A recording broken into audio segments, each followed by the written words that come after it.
தமிழ்நாட்டில் 24 வகையான வெளிநாட்டு கலப்பு மற்றும் கலபற்ற நாய் இனங்களுக்கு கால்நடை பராமரிப்புத்துறை தடை விதித்துள்ளது.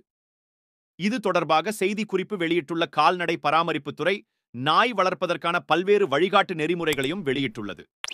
இந்திய அரசின் மீன்வளம், கால்நடை பராமரிப்பு மற்றும் பால்வள அமைச்சகத்தின் கீழ் இயங்கும் கால்நடை பராமரிப்பு மற்றும் பால்வளத்துறையின் நடவடிக்கை மூலம் கால்நடை பராமரிப்புத் துறையின் வல்லுநர்கள் மற்றும் துறை சார்ந்த பங்கேற்பாளர்களுடன் ஏற்படுத்தப்பட்ட குழுவின் பரிந்துரையில் சுமார் 23 வகையான வெளிநாட்டு கலப்பு மற்றும் கலப்பற்ற நாய் இனங்கள் மிகவும் ஆக்ரோஷமானவை எனவும் மனிதர்களுக்கு ஆபத்தை விளைவிக்கும் இனங்கள் எனவும் பட்டியலிடப்பட்டுள்ளது.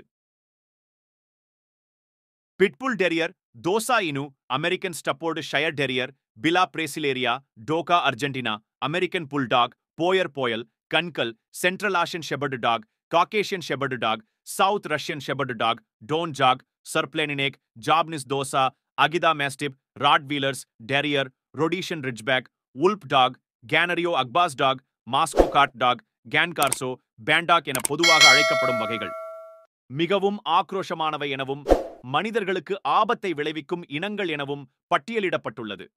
மேற்படி நாய் இனங்கள் மற்றும் அவைகளின் கலப்பினங்கள் இறக்குமதி செய்வதற்கும், இனப்பெருக்கம் செய்வதற்கும், வளர்ப்பு பிராணிகளாக விற்பனை செய்வதற்கும் மற்றும் இவைகளின் எல்லா வகை செய்யப்பட்டுள்ளது.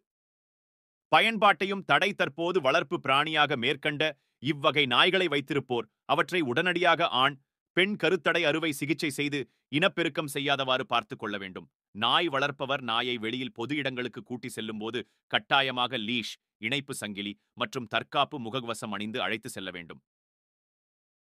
அந்த இணைப்பு சங்கிலியின் அளவானது நாயின் மூக்கு நுனியிலிருந்து வால் அடிப்பகுதி முடியும் வரை அதன் உடல் அகலத்திற்கு ஏற்பவாறு குறைந்தபட்சம் 3 மடங்கு நீளம் இருக்க வேண்டும்.